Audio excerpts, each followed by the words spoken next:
వాడు. ఇతను ప్రతిరోజు శివలింగానికి పూజ చేసిన తరువాత భిక్షాటన చేసి జీవించేవాడు. వనమాలి యొక్క శ్రమ.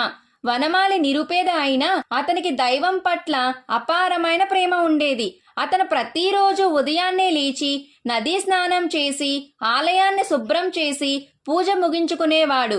కానీ ఆయనకు ఒకే ఒక బాధ ఉండేది. ఓ శివ, నేను నా కడుపు నింపుకోవడానికి భిక్షాటన చేయవలసి వస్తుంది. దీనివల్ల నాకు చాలా అలసట కలుగుతుంది. నీకు సరిగ్గా సేవ చేసుకోవడానికి ఎక్కువ సమయం, ధ్యానం చేయడానికి శక్తి ఉండడం లేదు. అతను పడిన శ్రమ మరియు నిస్సహాయతను చూసి శివుడికి చాలా బాధ కలిగింది. శివుడి యొక్క రూపం మార్చుకుని ఒకరోజు ఉదయం వనమాలి భిక్షాటనకు వెళ్తుండగా ఒక అపరిచితుడు ఎదురయ్యాడు. అతను కటిక దరిద్రుడిలాగా మురికి బట్టలతో వంటిపై బూడిదతో ఉన్నాడు.